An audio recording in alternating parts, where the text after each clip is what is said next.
राष्ट्रगाथा channel पर आने वाले सभी साथियों को, दर्शकों को, श्रोताओं को मेरा सादर सप्रेम नमस्कार।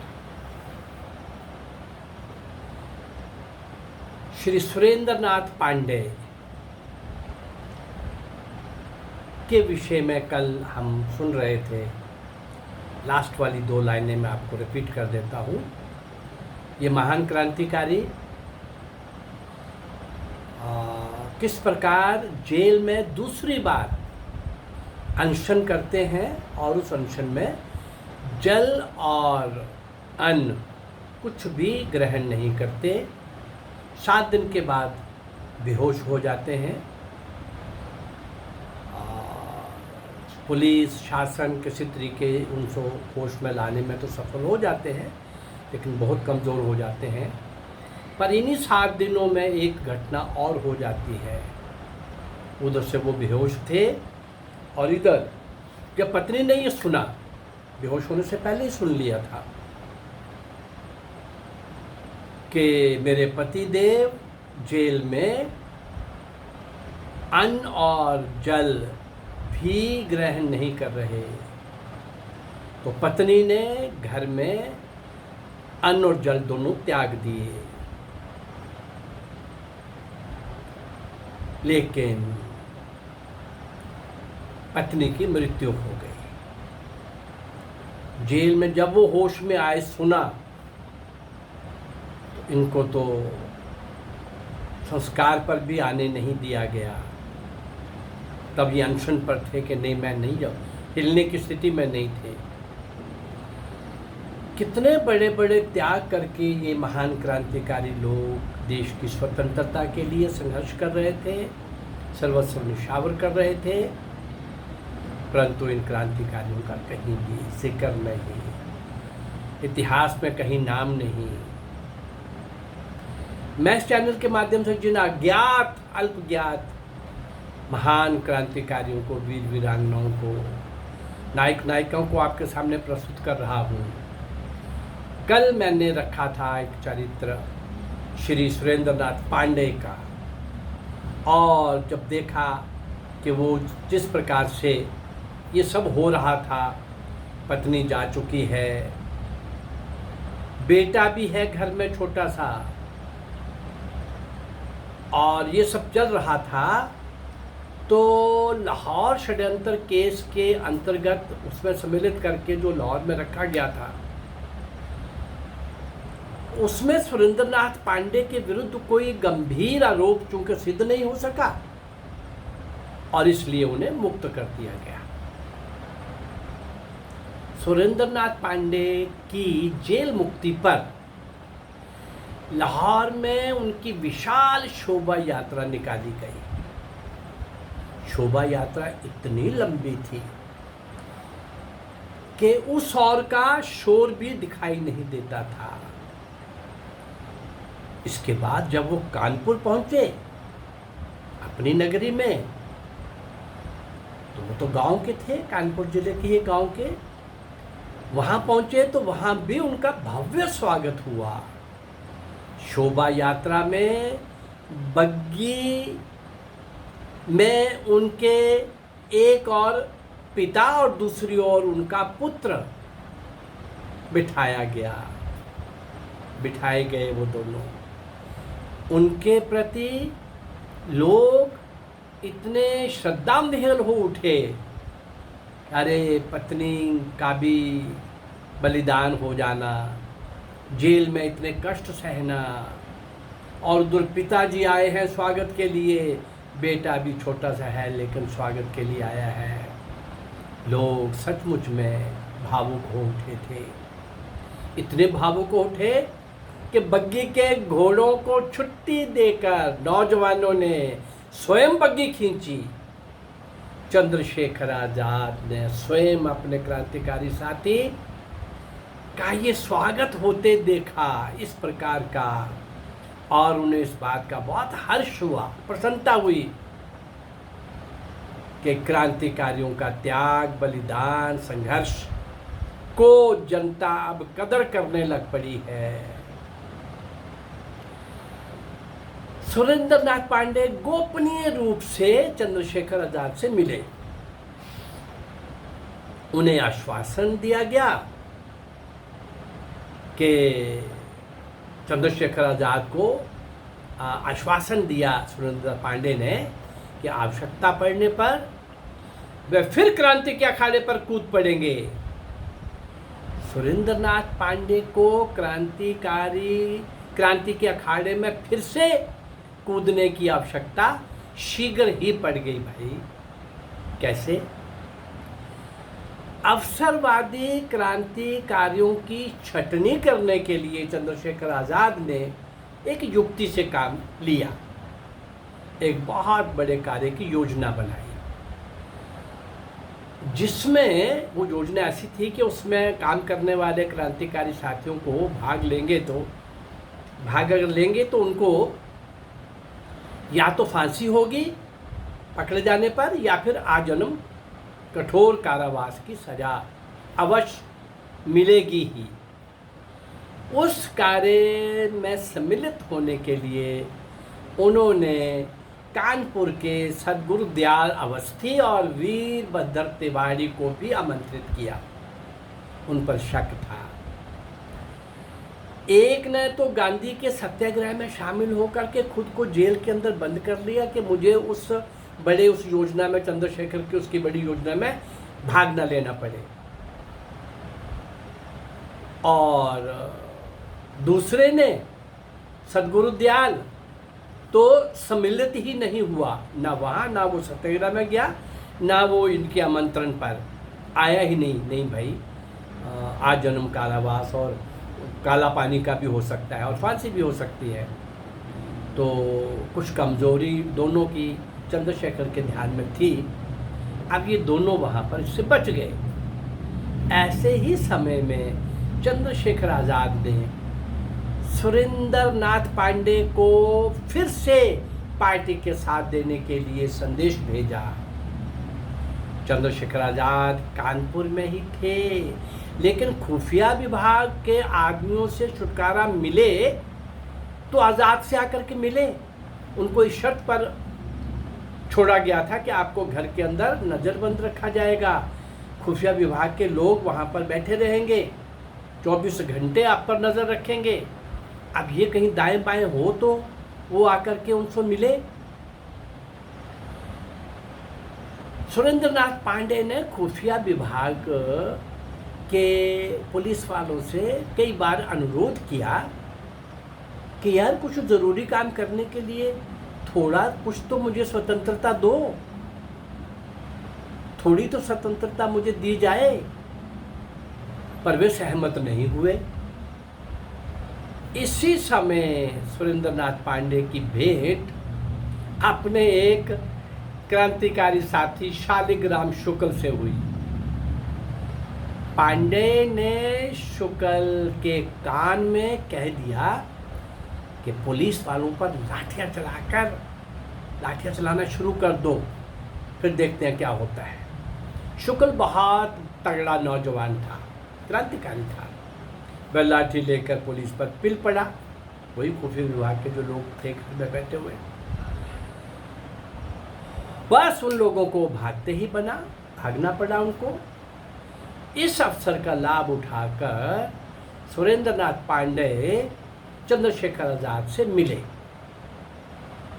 वे एक बार फिर फरारी का जीवन बिताने लगे, अंडरग्राउंड हो गए। मिलने के बाद शालिग्राम शुक्ल को भी फरार होना पड़ा।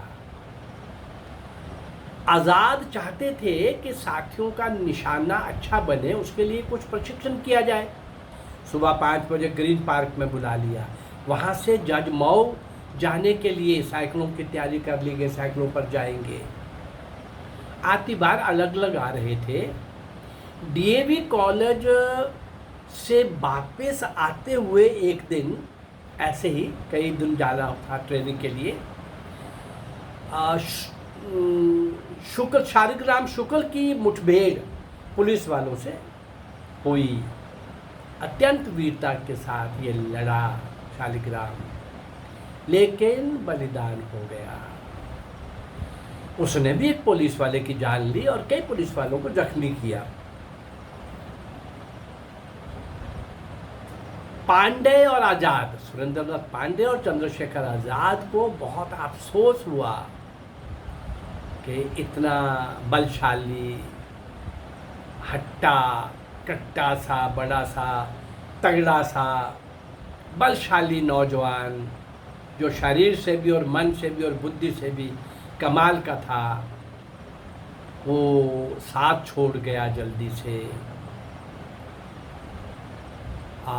कुछ दिन बाद सुरेंद्रनाथ पांडे को सबसे बड़ा आघात उस समय लगा जब उन्होंने सुना कि उनका प्रिय साथी हिंदुस्तान प्रजातंत्र संघ के कमांडर इन चीफ स्वयं, यानी चंद्रशेखर आजाद, स्वयं इलाहाबाद, आज का प्रयागराज, इलाहाबाद के अल्फ्रेड पार्क में पुलिस के साथ मुकाबला करते करते बलिदान हो गए हैं। घटना के विस्तृत ब्यौरे के साथ पांडे को जब ये मालूम हुआ कि वीरभद्र तिवारी ने ये सूचना दी थी कि वे अल्फ्रेड पार्क में बैठे हुए हैं चंद्रशेखर, सुरेंद्रनाथ पांडे और साथियों ने ये तय किया कि गद्दारी के उपलक्ष्य में दंड दिया जाए। 2 प्रयास किए, वो चालाकी से और भाग्य से बचता रहा। एक प्रयास रमेश गुप्ता ने भी किया, लेकिन वो पकड़ा गया। 10 वर्ष की सजा मिली रमेश गुप्ता को। चंद्रशेखर आजाद के जीवन काल में ही ये निश्चय हो चुका था कि कुछ साथी रूस जाकर क्रांति संबंधी प्रशिक्षण प्राप्त करें। इस योजना के लिए सुरेंद्रनाथ पांडे और महावीर सिंह बम्बई, आज की मुंबई, चले गए। लेकिन इससे पहले कि ये रूस के लिए प्रस्थान करते, योजना बना रहे थे कैसे जाना है, वे गिरफ्तार कर लिए गए दोनों, और उन्हें दिल्ली षड्यंत्र केस में सम्मिलित कर लिया गया। 2 ही मेन केस थे उस समय, लाहौर षड्यंत्र केस और दिल्ली षड्यंत्र केस। दिल्ली असेंबली में जिनका बम, हालांकि दोनों का उस बम ब्लास्ट से कोई संबंध था ही नहीं, जो बुटकेश्वर दत्त और भगत सिंह ने ब्लास्ट किया था, लेकिन ये 2 बना दिए गए थे। किसी को भी जोड़ना है, जिसको जो सजा देनी है उस नाम पर, कानून के नाम पर, कि हम वो फॉर्मेलिटी जो उनको करनी होती थी करते थे। तो इनको भी दिल्ली षड्यंत्र केस में सम्मिलित कर लिया गया। कुछ सोच समझ कर, क्योंकि बात बनी नहीं थी, शासन ने ये केस वापस ले लिया और वे दोनों, यानी सुरेंद्रनाथ पांडे और महावीर सिंह, मुक्त हो गए, जेल से रिहा कर दिए गए। कुछ दिन पश्चात सुरेंद्रनाथ पांडे को फिर से गिरफ्तार कर लिया गया और 6 वर्ष की उन्हें कठोर कारावास की सजा के लिए जेल रहना पड़ा। सारा जीवन संघर्ष, ग्रस्त जीवन भी निभाते हुए, चलाते हुए, उस राह पर पत्नी का भी बलिदान हो चुका है, बच्चा भी छोटा है, घर के लिए भी कुछ दायित्व होते हैं, लेकिन भारत माँ की स्वतंत्रता की बेड़ियों को काटने का काम सुरेंद्रनाथ पांडे को करना है। जब तक वो जीवित है तब तक नौजवानों का एक संगठन, जागरूक संगठन, हिम्मती साहसी लोगों का संगठन, जो अंग्रेजों को चुनौती दे सकें। इसी भाव से सुरेंद्रनाथ पांडे आखिर के 6 वर्षों में जिस अवस्था में रहा, जैसे वो, जिस ढंग से वो रहे, सुरेंद्रनाथ पांडे का जीवन आखिर तक ऐसे ही भारत माँ की स्वतंत्रता के लिए समर्पित रहा, आहूत रहा, लेकिन शौर्य और वीरता के साथ कदम कदम पर मुकाबला करते हुए अपने ही देश के गद्दारों से, अपने ही देश के उन लोगों से जो अंग्रेज़ों के पिट्ठू बने हुए थे, और उस राक्षस सत्ताशाही से लड़ते रहने का और जान को हमेशा ही अपने हथेली पर रखकर चलने का सुरेंद्रनाथ पांडे का ये बलिदान उन्हीं अज्ञात लोगों की श्रृंखला की एक कड़ी बन गया। ऐसे ही बहुत से लोग मैं आपके सामने ला रहा हूँ जिन्होंने स्वतंत्रता के लिए अपने आप को आहूत किया। कमाल, काला पानी, जेल की लंबी सजाएं, फांसी के तख्ते पर झूल जाने वाले, किसी का नाम इतिहास में नहीं लाया गया और बताया गया आज़ादी नेहरू और गांधी ने लेके दी है। कभी इनसे पूछना कांग्रेस वालों से, कांग्रेस बनाई किसने थी? पहले 15 साल तक कांग्रेस के प्रेसिडेंट कौन थे? एक पहले बनर्जी को छोड़कर वो कौन थे? वीर सावरकर को भी जब 2 जन्म के कारावास का दंड मिला तो उस समय कांग्रेस के प्रेसिडेंट कौन थे? ब्रिटिश सरकार के भारत के अंदर सेक्रेटरी वो कांग्रेस के प्रेसिडेंट थे। इस कांग्रेस ने कभी देश की आज़ादी के लिए ईमानदारी से काम नहीं किया, बल्कि अंग्रेजों को सूट करता था। गांधी भी और सूट करती थी ये कांग्रेस चापलूसों की, उनसे टाइटल लेकर के, पदवियां लेकर के, उनसे लाभ लेकर के, उनकी हाँ में हाँ मिलाने वालों की। और कुछ हमारे देश के छोटे छोटे राजा भी अंग्रेज़ों की दरबारी होने में व्यस्त थे। ऐसे कई कारण रहे होंगे, लेकिन ये भारत माँ के सपूत और सपूतनियाँ, नायक और नायिकाएँ 515 के आसपास में आप तक पहुँचा चुका हूँ। सिंध के राजा दाहिर से नेताजी सुभाष चंद्र बोस तक मैं आपके सामने ऐसी लगभग 1500 और 2000 के बीच में ऐसे महान क्रांतिवीरों को, वीरांगनाओं को आपके सामने लाने जा रहा हूँ। मेरा ये प्रयास अगर आपको अच्छा लग रहा है तो एक बार कभी कांग्रेसियों को थोड़ा प्रश्न कर लिया करो कि पूरे स्वतंत्रता संग्राम में 1757 से 1947, ये 190 वर्ष का जो मैंने अभी कालखंड लिया है, इस पूरे कालखंड के अंदर एक भी कांग्रेसी जिसको फांसी हुई हो, कांग्रेसी लीडर, एक भी कांग्रेसी लीडर जिसको काला पानी की सजा हुई हो, घोर नाच की कल्पना भी नहीं की जा सकती। और एक भी कांग्रेसी लीडर जो पुलिस की लाठी से मरा हो, जो पुलिस की गोली से मरा हो, लाठी से, लाला लाजपत राय, वो एक अलग घटना है, वो बात अलग है। और लाल बाल पाल का कांग्रेस के साथ कोई लंबा संबंध था भी नहीं, किसी भी अच्छे देशभक्त का संबंध कांग्रेस के साथ नहीं रहा, क्योंकि उस समय सत्याग्रह के लिए एक प्लेटफॉर्म था, वो अंग्रेजों को सूट करता था। खैर, आप कभी ये प्रश्न जब करेंगे तो उनको पता लग जाएगा कि जो कहते हैं कि कांग्रेस ने आज़ादी दिलाई, नेहरू और गांधी ने दिलाई। अरे जिन्होंने एक लाठी नहीं खाई, जिनकी जेलें भी VIPs थी, जिनको सेक्रेटरीज मिले हुए थे, बुक्स लिखने के लिए सब सामग्री और सब सुविधा थी, और यहाँ तक उस समय के कंटेम्प्रेरी लेखकों ने भरपूर लिखा है। जेल नेहरू और गांधी को कब जाना है, तिथि अंग्रेज तय करते थे। वहाँ से कब वापस आना है और कैसे वापस आना है, ये वो तय करते थे। गांधी माना अंग्रेजों का स्पॉन्सर्ड नहीं होगा, लेकिन गांधी अंग्रेजों को सूट करता था। पर नेहरू 100% अंग्रेजों का स्पॉन्सर्ड था, उसका बाप भी स्पॉन्सर्ड था। ये कांग्रेस ना उस समय देशभक्ति के काम कर रही थी, और ना ही जब आज़ादी मिली वो अपने चमचे नेहरू को जब आज़ादी दे के गए। और ये पाप क्या कर रहे थे, क्या समझौता कर रहे थे अंग्रेजों के साथ? नेताजी सुभाष चंद्र बोस जिंदा या मुर्दा जब भी मिलेंगे आपके हवाले कर देंगे। और भी आज़ादी के बाद उन्होंने बहुत से पाप किए हैं, या कश्मीर और ऐसी बहुत सारी घटनाएं, तिब्बत, ऐसी बहुत सारी बातें। नेहरू के 100 पाप मैं गिना सकता हूँ, महापाप, जो देश के लिए घातक है, या कांग्रेस वाले आंख मिला के बात नहीं कर सकेंगे।